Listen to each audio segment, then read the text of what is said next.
안녕하세요. 6살짜리 아들 하나 키우고 있는 30대 주부이자 워킹맘 인사드립니다. 남편과는 맞벌이라 아이 키우랴 살림하랴 매일 전쟁처럼 사는 중이네요. 아이가 아직 어려 그런지 아직은 힘에 부칠 때가 많아요. 지금이 한창 힘들 때라고 주변에서 말을 많이 하는데 시간 지나고 아이가 초등학교 입학할 때쯤 되면 조금은 마음의 여유가 생기겠죠? 그래도 한 해 한 해 우리 가정살림이 나아지는 그 재미로 버티고 있네요. 왜 인생지사 새옹지마라는 말들 많이 하잖아요. 결혼하고 얼마 뒤에 아이 때문에 다니던 직장 관두고 프리랜서로 전향한 후 한동안 힘들었던 적이 있었어요. 그때 사실 스트레스도 많이 받고 마음이 힘들었는데요. 친정엄마한테 하소연하면 저 위로해 주시며 많이 하셨던 말씀이 있습니다. 지금 힘들다고 해도 생각하기 나름인 거야. 안 좋은 일이 있어도 살다 보면 좋은 일도 있는 법이란다. 사람 일은 돌고 도는 거라 어떤 일이 나쁜 일인지 좋은 일인지 미리 알 수 없다는 거 엄마가 살아보니 알겠더라. 그러니까 지금 네 상황에서 별로 안 좋은 일일 거라고 미리 단정짓지 말고 열심히 해. 그러다 보면 분명히 좋은 일도 있을 거다. 그때는 엄마 말이 별로 위로가 되지 않았는데 몇 년이 지난 지금 떠올려 보니 괜히 인생 오래 산 어른들 말 들으란 소리가 있는 게 아니라는 거 확실히 알겠더라고요.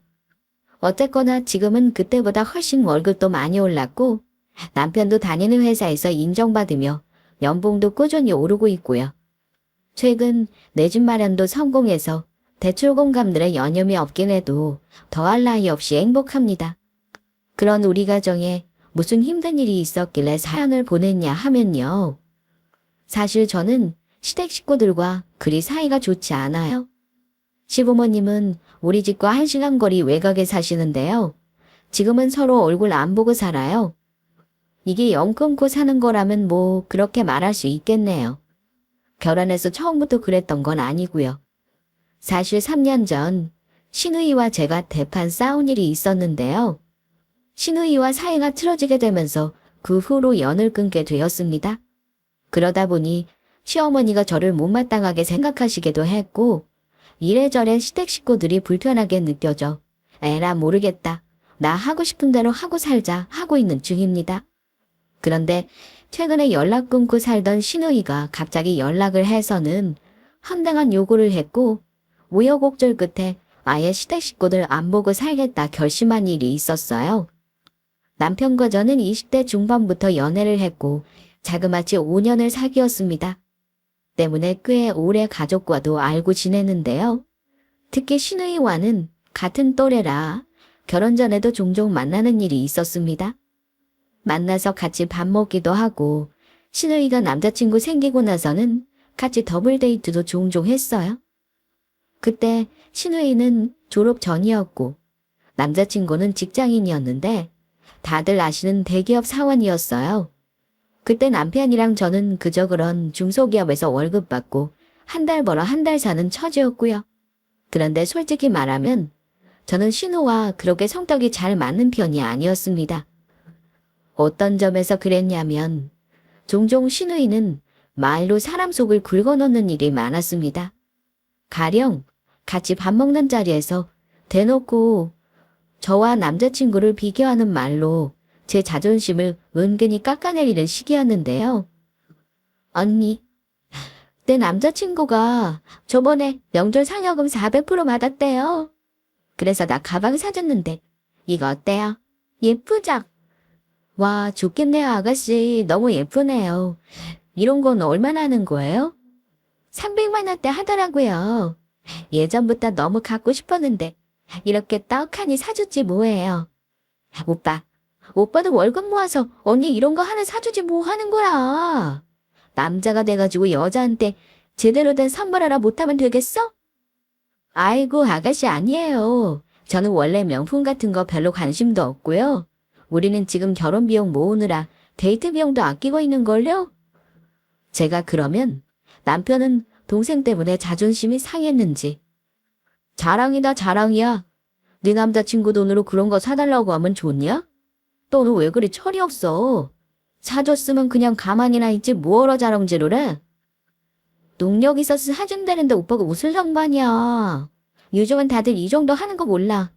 오빠가 이사 온 거 아니야. 나는 오빠처럼 월급 받는 월급쟁이랑은 절대 결혼 못할 것 같아. 둘이 벌어도 500이 안 되는데 어느 세월에 집 사고 차 사고 사람답게 살아. 난 절대 싫어. 그렇게 말을 하면 결국은 자기 오빠만 입장이 곤란할 뿐이라는 걸 모르는 건지. 저를 그런 식으로 따라 뭉개어야 자기가 좀 우위에 있다는 걸 확인하는 것 같았습니다. 그런 일이 반복되자 저도 사람인데 당연히 만나기 껄끄럽죠. 하지만 그때는 저도 많이 어렸던지 결혼할 사람 가족과 결혼 전부터 잘 지내면 결혼 후에도 잘 지낼 거라는 생각에 종종 신의에 생각 없는 말로 상처받는 일이 있어도 얼굴 보고 지냈습니다. 그 생각은 나중에 결혼하고 나서는 완전히 고쳐먹게 되었지만요. 남편과 꽤 오랜 기간을 연애하는 동안 신의는 사귀던 사람과 2번의 헤어짐을 겪더니 저 결혼하고 나서 1년 후에 짧게 사귄 사람과 결혼하더라고요. 그것도 참 신기했습니다.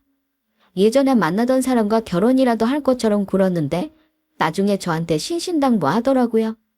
언니, 혹시나 해서 말하는 건데 혹시 우리 신랑 앞에서 내가 그동안 만났던 남자들 절대 얘기하면 안 돼요. 그 정도는 알고 있겠지만 그래도 혹시 몰라서 말하는 거예요. 입 조심, 꼭 명심해줘요 언니. 아유, 별 걱정을 다 해요 아가씨. 제가 설마 하니 그 정도로 생각이 없겠어요? 사자 붙은 전문직 아니거나 대기업 다니는 사람 아니면 싫다며 모조리 퇴짜 놓던 문노부인 신우이도 나이 차니까 결국은 평범한 남자랑 결혼하더군요. 그래도 하나밖에 없는 남편 동생이라 결혼 비용 300 보태줬고요. 그렇게 하고도 고맙다는 말은 못 들었습니다. 신우는 결혼하고 나서 자기 부모님 10분 거리에 살았는데요. 되게 웃긴 게 결혼 전에는 그렇게 놀러 다니느라 바쁘던 사람이 결혼하고 나서는 자기네 부모랑 집을 챙기는 효녀짓을 하더라고요. 혼자서 효녀 노릇 하는 거야 누가 뭐라 하겠어요? 그걸 저희 부부한테도 강요하면서 마치 작은 시어머니 노릇을 하려더니 문제였죠. 원래부터 저를 은근히 무시하는 경향이 있었던 신우이는 결혼하고 각자의 가정을 꾸리고 나서는 시시콜콜한 일로 저희 부부와 자기네 부부를 비교하거나 경제적으로 깔보는 일이 많았습니다. 그리고 본인이 시어머니도 아니면서 우리 부부 일에 간섭을 하더니 집안 행사에 감나라 배나라 참견하는 일도 많았고요. 무슨 시댁살이를 아침 드라마 보고 배운 건지 날이 갈수록 저를 대하는 태도가 너무 무례해지는 것 같아서 저도 그때부터는 제가 먼저 말 걸거나 살갑게 대하지도 않았고요. 가족 모임이 있어서 어쩌다 만나면 저를 쳐다볼 때 눈에 쌍심지를 켜고 쳐다보는 느낌이 들기도 했고요. 제 성격이 순하긴 하지만 무조건 내내거리고 지나가는 성격도 아니고 시부모님이 무슨 말씀하시면 대부분 수긍하는 편이지만 아니다 생각하면 그건 아닌 것 같아요 하고 말을 하는 편이긴 해요. 결혼 초반에 시어머니가 저에게 며느리 돌이랍시고 몇 마디 하신 적이 있었는데요. 말하는 뉘앙스가 뭐랄까 조금 기분 나쁘게 말씀하신 적이 있었습니다. 너 시집 오고 나니까 딸이 하나 더 생긴 것 같은 기분이구나. 나도 앞으로 너를 내 친딸처럼 생각하고 살 테니까 너도 엄마한테 하듯이 자주 찾아오고 얼굴 많이 봤으면 좋겠어. 원래 여자는 시집 오면 친정 식구랑은 어느 정도 거리를 두고 살아야 하는 거다. 아무래도 친정보다는 시댁에 더 신경 써야 할 일이 많을 거고 우리 식구 됐다는 거 명심하고 앞으로 잘 지내보자. 다른 말은 이해한다 쳐도 저는 친정 식구를 거리를 두고 살아야 한다는 말이 기분 나빴습니다. 그래서 제가 아가씨는 결혼하고 나서 어머니 아버지한테 더 효녀 노릇하는 것 같던데요. 어머니가 결혼 전보다 잘한다고 사위 잘 봤다고 엄청 칭찬하셨잖아요. 그럼 저도 똑같이 저의 친정에 잘해야 남편이 우리 부모님한테 예쁨 받죠 어머니. 이렇게 말했습니다. 어머니가 제 말 듣고 살짝 당황하셨는데 그때 옆에 있던 신우의 얼굴 표정이 싹 굳더라고요. 새언니는 무슨 시어머니 면전에다가 말대꾸를 대놓고 해요. 시댁 식구들 있는 데서 그런 말 하는 거 아니죠? 이렇게 말을 하더라고요. 아가씨, 저 지금 어머니한테 말대꾸 한 게 아니잖아요. 말이 심한 건 아가씨네요. 입장 바꿔서 결혼했다고 친정 멀리하라고 하면 아가씨는 기분 좋겠어요? 그랬더니 제 말에 또 이렇게 말대꾸를 하더군요. 언니는 뭐가 그렇게 잘났어요? 대체 옳은 공감을 할 줄 모르는 거예요. 그냥 적당히 대답하고 넘어가면 될 걸 그런 식으로 일일이 짚고 넘어가느냐고요. 이렇게 흥분하면서 혼자 다다다다 저한테 쏘아붙이는데 남편이 나서서 겨우 뜯어말렸습니다. 저도 기분이 너무 나빴어요. 그러고 나서 저도 상처받은 마음에 한두 달 동안 시댁에 가지도 않고 전화도 안 드렸습니다. 그랬더니 나중에 남편을 통해 어머니가 저 마음 풀라고 하셨다는 말 듣고 그때부터 다시 교류하고 살았고요. 그런 일 있고 나서는 시누이가 그러는 거에 남편이 대부분 방패막이가 되어줬기 때문에 크게 트러블은 없었는데요. 그 이후에 시누이 말 때문에 감정이 상했던 일이 한 번 더 있었습니다. 제가 첫애 임신 중이었는데 마침 남편과 제주도로 태교 여행을 계획하고 있었어요.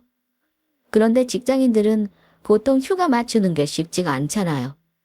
그래서 추석 연휴를 끼고 가기로 했습니다. 명절 당일 시댁 차례만 지내고 친정 가는 건 생략하고 바로 출발하기로 계획을 짰어요. 저희 친정 부모님은 흔쾌히 그러라고 했고 물론 추석 전에 시어머니에게도 계획을 말씀드릴 예정이었습니다. 그런데 시누이가 남편이랑 대화를 하다가 제주도 여행 간다는 말을 들었는지 저에게 전화 와서는 한다는 소리가 이랬습니다. 새언니, 혹시 오빠랑 이번 추석에 제주도 여행 가기로 한 거 맞아요? 혹시 우리 엄마 아빠한테 말했어요? 아니 둘이 월급도 집꼬리에 맨날 돈 없다 돈 없다 하면서 여행 갈 돈은 있나 봐요. 우리 엄마한테는 미리 말도 안 하고 둘이 놀러 가기로 결정 다 한 다음에 얘기하면 엄마가 펑이나 좋아하시겠어요. 이건 언니랑 오빠가 잘못하는 거죠. 며느리가 명절에 놀러 간다는 말은 주위에서 듣도 보도 못했네요. 라고 말하면서 시부모님 생각과 자기 생각을 은근히 덧붙여서 호통치듯 말을 하더라고요. 아니 결혼한 자기 오빠 부부가 여행하기를 신우의 허락까지 받고 다녀와야 하는 일인가요? 아가씨, 상황도 잘 모르면서 저한테 그렇게 말씀하시는 건 아닌 것 같아요. 저희가 부모님한테 말씀드리면 될 일인데 굳이 아가씨가 저한테 전화해서 서로 감정 상할 일을 왜 만들어요? 더군다나 어른들 생각 들어보지도 않고 우리가 잘못하는 거라고 말하는 건 조심해 주셨으면 해요. 굳이 아가씨가 이런 얘기를 저한테 전하는 거 오빠 무시하는 행동일 수도 있어요. 그리고 우리 부부 돈 없다는 말은 좀 삼가주세요. 돈 못 버는 사람은 여행도 다니지 말아야 하나요? 어머님이 싫어하시건 어쩌시건 제가 직접 말씀드릴게요. 하고 말했더니 나도 들을 수 있는 귀가 있고 말할 수 있는 입이 있는데 말하는 건 제 자유죠. 언니가 나중에 엄마한테 싫은 소리 듣는 것보다는 내가 미리 말하는 게 더 나은 거 아니에요. 하면서 펄펄 뜨길래 내 의도를 전혀 이해하지 못하고 있는 것 같아서 우리끼리 싸울 일 없었으면 한다 말하고 마무리 지었습니다. 제가 그랬어요. 아가씨랑 저랑 나이 차이도 안 나고 나이도 어리고 해서 부족하고 짜증나게 느껴질 수도 있는 거 알아요. 하지만 저도 노력하고 있잖아요. 그러니까 아가씨도 저랑 오빠 자존심 상하게 하는 말은 앞으로 조심해 주세요. 라고 말했고 저는 그렇게 잘 넘어간 줄 알았습니다. 그런데 얼마 후에 남편이 시댁 다녀와서 한다는 말이 자기 혹시 정원이랑 전화로 말다툼한 적 있었어? 그날 걔가 집에 어머니랑 같이 있었나 봐. 엄마가 그러시는데 혼자 소질 부리고 난리가 났었다더라. 내가 우리 여행 가는 거 말씀드렸으니까 당신은 그냥 가만히 있어. 정원이가 뭐라 하든 말든 그냥 무시하지 그랬어. 앞으로 그런 일 또 있으면 나한테 먼저 말해. 당신이 해결하려고 하지 말고. 이러더라고요. 남편이 잘 얘기했다니까 저도 그쯤하고 넘어가긴 했지만 솔직히 기분은 좋지 않았습니다. 여하튼 이런 식으로 이런 자잘한 문제가 많았는데 친구들한테 이런 얘기를 하면 3살 차이밖에 안 나는 아가씨한테 씨짜질 당한다면서 다들 엄청 놀랍니다. 친정엄마도 나이도 어린 게 씨짜질 한다면서 화가 많이 나셔서 혹여나 연락 올 때 친정에 있거나 하면 가만히 안 둘 거라고 하셨고요. 시댁에서는 평소에도 아가씨가 워낙 유아독존이라 버릇없이 굴어도 다들 내버려 두어라, 이해해라 하는 분위기고요. 시누이가 상식 없이 하는 행동 보면서도 그러든가 말든가 하시긴 합니다. 남편도 열받고 짜증나지만 그냥 성격이 저지랄이니 우리가 피하자고 하는 스타일이었고요. 결국 속 터지는 건 제 몫이었죠? 네. 그 정도는 다른 집에서도 시누이가 시자 노릇한다고 흔히들 하는 짓이니까요. 저도 거기까지는 이해하려고 했습니다. 그런데 이런 거 저런 거 100번 이해하고 넘어간다 쳐도 제가 가장 자존심 상하고 화가 났던 건 시누이가 경제적으로 차이나는 부분을 앞에서 대놓고 자랑하고 비교질하면서 저한테 상처를 준 일입니다. 시누이가 저런 식으로 여우짓하고 시자 노릇해도 잔머리는 있는지 사업소와는 좋아서 거리는 좋다고 들었습니다. 얼굴도 반반하니 예쁘장하고 옷도 잘 입고 화장도 잘하고 잘 꾸미는 스타일이에요. 수수하고 평범한 스타일인 저랑은 완전 반대죠. 저는 아기 낳고 나서는 화장도 못하고 출근하느라 정신없는데 시누이는 늘 풀 메이크업에 풀 착장을 하고 다니는 사람입니다. 하긴 자기 외모 팔아서 SNS 통해 자기 따르는 시녀들한테 팔아먹는 장사해야 하니까 당연한 일이긴 하죠. 게다가 씀씀이는 어찌나 큰지 집에 가보면 온갖 명품에 비싼 가전에 저랑은 돈 쓰는 그릇이 다르더라고요. 한 번은 저한테 월급을 묻길래 200만 원 정도라고 말해줬더니 깜짝 놀라면서 이런 말을 한 적이 있었어요. 한 달 월급이 200이라고요. 아니 그 돈 받아서 어떻게 살아요?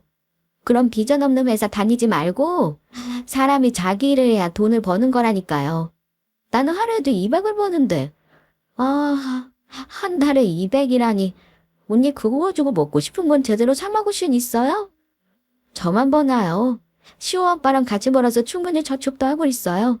너무 돈돈하지 마세요. 저희도 할 거 다 하면서 잘 살아요 아가씨. 가족한테 돈 자랑하는 게 뭐가 그렇게 신이 나는지.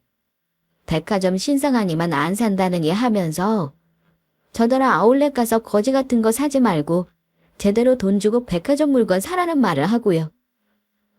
아가씨. 제가 백화점 가서 큰돈 쓸 일이 뭐가 있겠어요. 적당한 가격대 옷 입고 쓰면 되는 거지. 하긴 언니 월급이 200이니 어렵긴 하겠다. 오빠랑 둘이 벌어서 월 500도 안 되는 사람한테 내가 무슨 소리를 다 한다.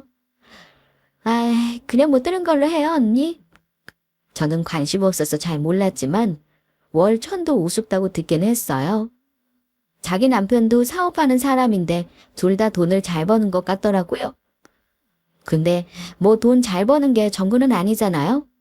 돈 많이 번다고 저한테 보태주는 거 한 푼 없으면서 돈 자랑은 뭐하러 하는 건가 싶고 기분만 나빴죠 뭐. 그거에 비해 저와 남편, 우리 세 식구는 정말 개미처럼 벌어서 돈 모으고 아등바등 사는 거지만 저는 그거 부럽다고 느낀 적은 별로 없습니다.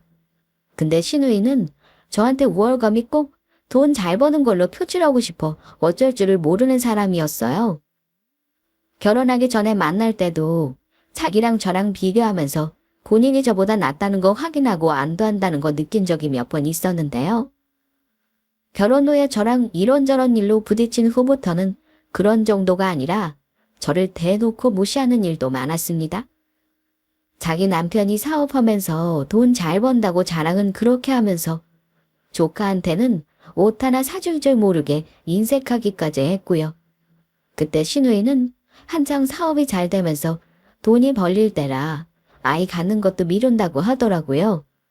애가 없어서 그런가 애인은 저의 고충을 잘 이해하지 못해 서로 트러블이 생기기도 했고요. 그러다가 제가 시누이와 안 보고 살겠다고 결심하게 된 사건이 일어났는데요. 아이 키우는 분들은 아시겠지만 맞벌이 하다가 아이가 아프기라도 하면 굉장히 난감합니다. 특히 가까운 곳에 아이 키우는 거 도와줄 가족이 없으면 그럴 때 참 힘들어요. 저는 친정이 3시간 거리 지방인데다 시댁도 1시간 거리로 결코 가깝지가 않아 아이 아플 때는 곤란한 경우가 간혹 있었어요.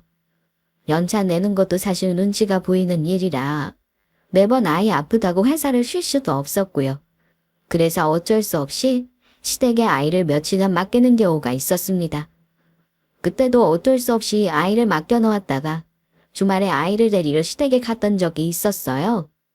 종일 회사에서 시달리고 녹초가 된 채 남편과 간 건데 거기 시누이가 와 있더라고요. 그런데 저를 보는 눈매가 왜 그런지 모르게 아주 매서웠습니다. 어머, 아가씨도 와 계셨나요? 어머니 시후 보느라 많이 힘드셨죠. 다음 주는 어린이집 맡길 수 있으니까 푹 쉬셔도 돼요. 애 많이 쓰셨어요. 어머니에게 고맙다는 인사를 먼저 했는데 어머니는 옆에 있는 쉬는 눈치 보면서 제 인사치레를 받는 둥 마는 둥 하시더라고요. 새언니, 우리 엄마한테 애를 일주일씩이나 맡겨놨다면서요. 애 보는 게 얼마나 힘든지 엄마가 어깨랑 무릎이 나가버린 것 같대요. 부모 둘이 자기 애 하나 건사도 못하면서 푼돈 버는 직장은 뭐하러 다녀요. 하면서 다짜고짜 저에게 언성을 높이는 겁니다. 안 그래도 몸도 마음도 힘들어 지쳐있는데 날카로운 시누이 목소리에 저도 성질이 확 나더라고요. 그래도 어머니 봐서 참자 싶어 참을 인자를 가슴에 새기고 있는데 귀엽고 한마디를 더 하는 겁니다. 언니, 우리 엄마한테 애 맡기면서 용돈은 드리는 거예요. 하긴 다른 집들은 애 봐준다 그러면 100만 원은 우습던데 언니가 그럴 돈도 없겠구나? 설마 하니 제가 어머니한테 성의 표시도 안 하고 애를 봐달라고 했겠어요? 저도 나름 어머니가 힘드실까봐 현금 20만 원 반찬값 쓰시라고 미리 챙겨드렸습니다. 옆에서 어머니가 듣다가 민망하셨는지 아이고 정원이 너 그만해. 큰애가 엄마 쓰라고 20만 원 진작에 줬다. 이걸로 약값하면 딱 맞겠구나. 그러셨는데 시누이는 그 말 듣고는 기가 차다는 듯이 이렇게 말하더라고요. 참나. 20만 원. 엄마 미쳤어. 꼴랑 20만 원 받고 애 봐주다가 병원비만 100만 원이 넘게 나가게 생겼는데 그게 말이야 방구야. 언니도 그건 도리가 아니죠. 이렇게 며느리 노릇 제대로 못할 거면 뭐하러 직장 다니면서 개고생해요. 그럴 거면 직장 그만두고 우리 집 와서 가정부 해요. 언니 월급 200이라 그랬죠. 내가 300 주면 되겠네. 내가 300 줄 테니까 내 집 살림해줘요. 그럼 남은 시간 애 보면 되고 훨씬 좋을 거 아니에요. 자기 집에 와서 가정부 해달라고 월급 300만 원을 준다는 말을 하는데 정말 진심으로 하는 말인가 싶었네요. 하도 기가 차서 제가 그랬습니다. 아가씨, 무슨 말을 그렇게 해요? 제 월급이 100이든 200이든 제가 좋아서 다니는 회사예요.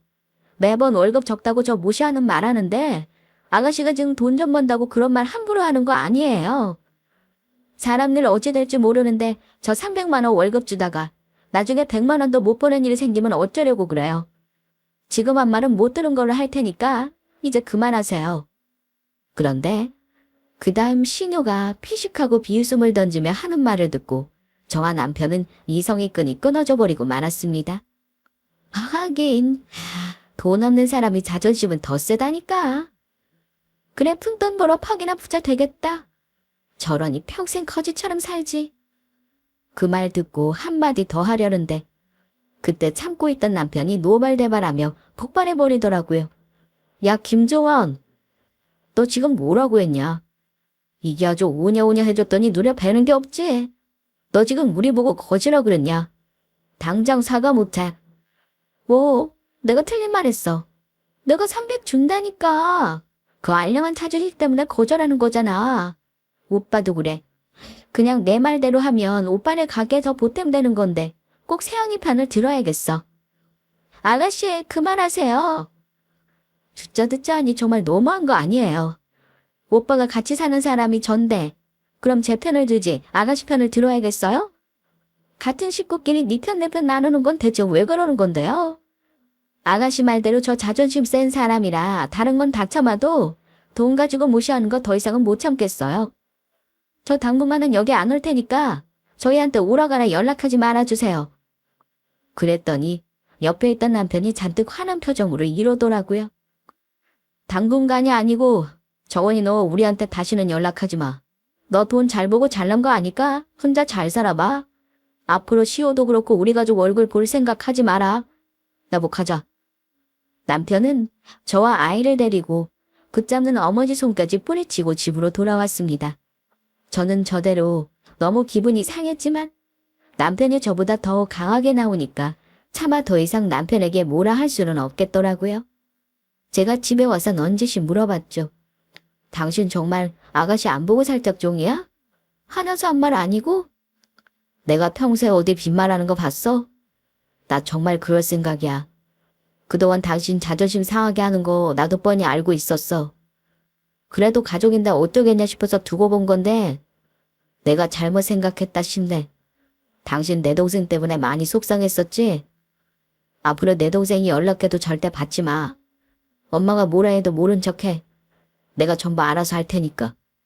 나는 마음 불편할 것도 없어. 오히려 속 편하지. 당신이 중간에서 힘들까봐 하는 말이야. 내가 더 열심히 돈 벌어서 너 호강시켜줘야지 안 되겠다. 정말 동생한테 내 와이프 모시다 하는 게 이렇게 자존심 상한 건 줄 지금 알았다. 조금만 참어. 내가 열심히 해서 우리 가족 꼭 부자 되게 할 거니까. 아이고, 발만 들어도 기분 좋네. 당신 동생만에 너무 마음 쓰지 마. 우리 지금까지 잘해왔고 앞으로 더 잘 될 거니까. 남편도 그날은 신우의 말에 상처를 많이 받은 것 같더라고요. 그러고 나서도 며칠 동안을 집에서 깡소주를 마시며 열받아 했습니다. 어쨌든 그날 신우이와 말다툼한 이후로 정말 연락을 딱 끊고 살았습니다. 신우이랑 껄끄럽다 보니 시댁도 이상하게 잘 안 가게 되더라고요. 남편은 일부러 그러는 건지 시부모님 생신 때는 용돈만 보내고 말았고 명절에는 가족여행을 일부러 잡아서 시댁에 가는 걸 피했습니다. 솔직히 저는 나쁠 거 없죠. 남편이 대놓고 그러니 나중에는 시어머니가 남편에게 화도 내시고 신우이도 전화해서 남편에게 지랄도 하고 했더라고요. 하지만 신우는 예상외로 저한테 연락을 하지 않았어요. 오히려 남편을 시시때때로 괴롭혔고 오히려 저를 구슬리는 건 시어머니였습니다. 네가 그래도 언니인데 신우이를 좀 이해해주면 안 되겠냐? 언제까지 가족들께 이렇게 척지고 살 셈이야? 나도 우리 시어 얼굴 좀 봐야지. 어쩜 1년에 한두 번 얼굴 보기도 힘든 거냐? 어머니 죄송하지만 저 아직 아가씨 얼굴 보는 거 솔직히 불편해요. 시어 아빠가 아가씨 안 보고 살랬다는데 저희들 어쩌겠어요? 이게 다 네 잘못이다. 네가 우리 집에 들어오고 나서 왜 이런 분란이 일어나는지 아니? 우리 아들이 고집을 피워도 너 하기 나름인데 이게 네가 뒤에서 다 조종해서 그러는 게 아니면 뭐겠어? 나중에는 일이 이렇게 된 걸 제 탓을 하시더라고요. 어머니, 저한테 그렇게 말씀하실 거면 당분간 저한테 전화도 하지 마세요. 저는 그래도 최소한의 도리는 하고 살려고 노력하고 있는 거 모르세요? 그랬더니 어머니도 저한테 역정을 내시며 마음대로 살라고 하시길래 그렇게 하겠다고 하고 전화 끊어버렸습니다. 어머니까지 그러시니 정말 한동안은 시댁이고 뭐고 꼴도 보기 싫더라고요. 그 이후로 신우이랑은 완전 연락을 단절하고 살았어요. 시어머니 댁에도 거의 가는 일이 없었습니다. 남편도 그런 저한테 싫은 소리 한 번 한 적 없었고요. 둘이서 이 악물고 아껴가며 살았습니다. 2년 전에 저는 큰맘 먹고 퇴직을 했어요. 아이 때문에 프리랜서로 전향을 했는데 운이 좋았는지 코로나가 겹치면서 수입이 그 전보다 더 늘었습니다. 지금은 남편 수입의 2배 될 때도 있고 많을 때는 3배 넘게 수입이 날 때도 있어요. 친정엄마 말대로 안 좋은 일이 더 좋은 일이 될 수도 있다더니 정말 그 말이 맞는구나 했어요. 그 덕분에 집도 사고 차도 바꾸고 우리 가족은 이제 자리 잡고 잘 살고 있습니다. 그런데 제가 처음에 말씀드렸죠? 인생지사 세우지 말라고요. 그렇게 돈 잘 벌고 잘 나갈 줄 알았던 신우이도 일이 잘 안 풀리는 때가 온 듯 하더라고요. 신우이랑 연락 끊고 산 지도 3년이 넘었는데 얼마 전에 신우이가 저한테 만나자는 연락을 한 적이 있었습니다. 저한테 꼭 사과도 하고 할 말이 있다나요? 세월 지났으니 그럴 필요 없다고 그냥 살던 대로 각자 살자고 말했는데 하도 고집을 부리길래 집 근처 카페에서 보자고 했습니다. 남편에게 말하고 만날까 했지만 설마 뭔 일이야 있겠나 싶어 저 혼자 나갔어요. 3년 만에 처음 본 신우의 얼굴이었는데 저 속으로 적잖이 놀랐어요. 그동안 무슨 일이 있었는지 모르겠지만 예전에 꾸미고 다니던 모습은 다 없어졌더라고요. 살은 푸석하게 쪘는데 뭐랄까 안색은 되게 안 좋아 보이고요. 언니, 오랜만이에요. 언니는 그동안 잘 살았나 봐요. 얼굴은 더 좋아졌네. 집도 샀다면서요? 푼돈 모으는 재주는 있나 봐요, 언니. 그 얼굴으로 집까지 산 거 보면요. 어쩜 오랜만에 봐도 말하는 뽐새는 변하는 게 없는지. 그래도 신우이랍시고 얼굴 한번 보기로 한 게 신우이 말하는 거 듣고는 후회가 되더군요. 아가씨도 말 믿게 하는 건 여전하네요. 무슨 일로 저 보자고 하신 거예요? 언니, 말 안 돌리고 그냥 할게요. 저 돈 좀 빌려주세요. 한 2천만 원 정도? 3년 만에 만나서는 갑자기 2천만 원을 빌려달라니요. 하도 어이가 없어서 저는 단칼에 거절했습니다. 2천만 원이라니요. 아시겠지만 저 푼돈 버는 사람이라 돈 없어요. 있을 만한 사람한테 가서 빌려요. 아가씨 그렇게 돈 잘 벌었으면서 그 돈 다 어쩌고 저한테 그런 돈을 빌려달라고 해요? 그랬더니 한다는 말이 사업이 망했다네요. 사업이 무서운 게 잘 나가는 사람도 큰 돈을 한꺼번에 잃게 해서라는 거 그때 저도 알았네요. 지금 상황이 좀 그래요, 언니. 집도 팔았고 남편 사업도 코로나 때문에 어려워서 하루하루 빚만 늘고 있어요. 당장 2천만 원이 좀 필요한데 제가 이런 말 할 사람이 가족밖에 더 있겠어요? 언니가 좀 빌려줘요. 내가 오죽 급하면 언니를 찾아왔겠어요. 언니는 그 돈 빌려준다고 크게 형편 어려운 것도 아니잖아요.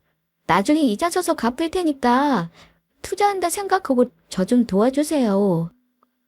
한두 푼도 아니고 2천만 원을 제가 왜 신우이한테 투자를 하겠어요? 게다가 도와줄 것도 안 도와주고 싶게 만드는 재주가 있는 건지 말을 그따위로 하니까 오만정이 다 떨어지더라고요. 아가씨, 미안하지만 저도 그런 큰 돈 없다니까요. 좀 급하면 아가씨 부모님이나 오빠한테 사정할 것이지 왜 저한테 그러세요? 그리고 왜 연락 끊고 사는지 기억 안 나요, 아가씨? 오빠한테 전화했더니 돈 관련 언니가 한다고 돈 없다고 그러는데 어떡해요, 그럼. 엄마 집은 제가 이미 담보 잡혀서 2억이나 뺏쓰는 바람에 더는 얘기 못해요. 지금 저 완전 궁지에 몰렸다고요. 언니가 한 번만 도와줘요. 이러는데 자, 사정을 들어보니 그동안 아직 빚잔치를 제대로 한 것 같았습니다. 그러면서도 뻔뻔함은 여전해서는 저한테 무슨 맡겨놓은 돈을 내놓으라는 사람처럼 돈을 빌려달라 하길래 제가 몇 년 전 일이 생각나 제대로 한 방 먹여줬습니다. 그런 큰 돈 빌려줄 건 없고요. 대신 우리 집에 와서 한 달 동안 밥하고 청소하고 빨래해주면 300만 원 빌려줄게요. 우리 집에서 가정부나 건 어때요? 그 말을 들은 아가씨 얼굴이 사납게 변하는가 싶더니 커피잔을 쥐고 부들거리더군요. 예전 성질 같았으면 지금 벌써 저한테 없고도 남았을 텐데 아쉬운 말하는 쪽이 아가씨인지라 차마 그렇게는 못하고 성질 죽이고 있는 것 같아 보였습니다. 왜요, 아가씨? 그렇게 하기는 싫은가 봐요. 아가씨 예전에 저한테 월급 300 줄 테니까 가정부하라고 했던 말 기억나죠? 저한테 그대로 돌려받은 기분 어때요? 더럽죠? 가정부고 뭐고 됐고요. 다시는 저한테 찾아와서 돈 빌려달라는 말 하지 마세요.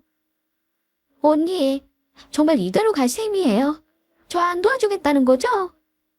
가족끼리는 돈거래하는 거 아니에요. 저 그럼 큰 돈 없고요. 집 산 지 얼마 안 돼서 우리도 매달 정신 없어요.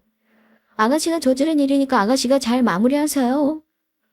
저는 그렇게 얘기하고 카페를 나와버렸습니다. 그날 저녁 남편에게 신우이 만난 얘기를 했더니 남편이 그러더라고요. 안 그래도 오늘 신우이에게서 전화가 왔더랍니다. 그런데 한다는 말이 기가 찼다네요. 제가 시어머니도 무시하고 신우이도 무시하고 한마디로 시댁 식구 우습게 알고 가족끼리 연락 못하고 살게 만든 원흉이라나요. 글쎄, 내가 맨날 당신 말만 들어주니까 시댁 무서운 줄 모른다나? 그러면서 가장인 내가 경제권을 안 쥐고 왜 마누라한테 돈 관리를 맡기냐고 나한테 아주 지랄을 하더라고. 그래서 나도 욕 한 바가지 해주고 다시는 연락하지 말라고 했어. 동생 만나기 전에 나한테 말 좀 하지 그랬어. 안 했으면 내가 같이 나갔을 거잖아. 괜찮아. 아우 정말. 나도 기분 정말 안 좋아. 내가 당신네 집 식구들 갈라놓자고 그런 것도 아닌데 당신네 식구들은 나를 그렇게 생각한다는 거잖아. 나 정말 앞으로는 아가씨고 뭐고 볼 일 없게 해줘. 아가씨한테 할 말 다 해서 속 시원하다 생각했는데도 남편 말 듣고 나서 기분이 확 또 상하더라고요. 그런데 그 후 아가씨가 시어머니에게 일렀는지 남편에게 전화가 왔다네요. 저한테는 그 후로 일절 시모나 신우에게서 연락은 없었는데요. 애꿎은 남편만 괴롭힘을 당하고 있었죠. 암튼 얘기 듣기로는 시어머니가 또 남편에게 신우이가 돈 좀 빌려달라고 하셨나 봐요. 그래서 남편이 돈 없다고 잡아떼면서 이랬다고 합니다. 엄마, 나 지금 돈 없어요. 돈 관리 우리 와이프가 다 하고 있고요. 나 이혼하는 걸 보고 싶지 않으면 저랑 집사람 좀 그만 괴롭혀요. 이거 다 정원이랑 엄마가 우리 집사람한테 난리쳐서 이렇게 된 건데 제발 엄마 탓하지 마시고요. 다시는 연락하지 마세요. 그랬더니 시어머니가 그랬답니다. 너는 가정이라는 놈이 마누라 무서워서 2천만 원도 못 쓰고 사니. 네가 그렇게 잡혀 사니까 집안이 이 모양 이 꼴이 된 거야. 엄마, 예전에 정원이가 사업할 때는 여자가 돈 관리해야 한다면서요. 남자가 돈 관리하면 돈 샌다고 한 게 엄마라고요. 그래서 나도 우리 집사람 보고 돈 관리하라고 한 거예요. 그게 며느리랑 딸이 같니? 잔말 말고 네가 시어엄마한테 잘 말해서 네 동생 도와주라고 해. 애가 지금 숨 넘어가게 생겼어. 너는 오빠가 되어서 네 동생이 저렇게 힘든데 나 몰라라 하겠다는 거야. 이러셨답니다. 결국 폭발한 남편은 시어머니와도 대판 싸우고 얼굴 보고 살지 말자 하고 끊었다네요. 평소엔 어머니랑 전화통화해도 싫은 소리 하는 거 한 귀로 듣고 흘렸는데 그날은 아는 형이랑 한 잔 두 잔 하면서 술 기운이 돌던 때라 막 화가 났다네요. 결국 그 일 이후 신우이는 저한테 그렇게 살지 마세요. 이런 식의 문자 하나 달랑 보냈길래 남편한테 보내줬습니다. 그랬더니 남편이 노발대발 화내면서 신우이에게 전화해서는 야 김조원, 너 다시는 연락하지 말랬지? 뭐 이런 식으로 살지 말라고. 너나 제대로 개념 챙기고 손윗사람 대하는 버릇 고치기 전까진 돈 얘기도 꺼내지 마. 연락이고 뭐고 다시는 보고 살지 말자 이거야. 네가 엄마 아빠도 담보까지 헤쳐먹었다며? 나중에 두고 봐라. 내 상속분에서 네가 털어먹은 거 다 청구할 줄 알아. 하면서 신우이랑 전화로 왁왁거리며 남매정을 끝내 만회하며 살벌하게 싸우더라고요. 몇 년 만에 남편이 그렇게 화내는 건 또 처음 봤네요. 그리고 끊고 나서는 후련하다는 듯이 저한테 이렇게 말했습니다. 아, 이제 연락 오는 일 없겠지? 겨우 없는 인간한테는 똑같이 맞서서 해줘야 이 사단이 안 나는 거야. 내 속이 다 시원하네. 이러더군요. 글쎄요. 후련하다 말은 하는데 겉으론 저래도 속은 문드러지겠죠? 아무튼 그렇게 2차 대전을 끝으로 저는 시댁 식구들 거의 안 보고 삽니다. 각자의 입장과 사정이 있는 거니 시댁욕만 무작정 하고 싶지는 않아요. 그래도 저는 제 입장에서 시댁과 안 보고 사는 속 얘기를 이렇게나마 털어놓고 다른 분들의 조언을 좀 들어보고 싶어 사연을 보냅니다. 남편도 어지간히 고집센 사람이라 아직은 왕래할 생각 안 하고 있는 게 분명하고요. 솔직히 말하면 저도 시댁 식구들 때문에 스트레스 받을 일 없어서 지금 이대로가 좋기는 합니다. 지금 상황에서 제가 잘한다고 해도 시어머니랑 시누이는 전혀 고맙게 생각하지 않을 사람들이라서요. 눈 딱 감고 저는 모른 척 하려고 해요. 제 결심이 현명한 거죠. 제 사연은 여기까지고요. 혹시 시댁과 사이가 안 좋거나 연 끊고 살고 싶어서 고민하시는 분들은 제가 어찌 대처했는지 한번 참고하셔요. 제일 중요한 건 일단 남편이 무조건 내 편이어야 한다는 거 명심하시고요. 제 이야기는 여기서 마치겠습니다. 감사합니다.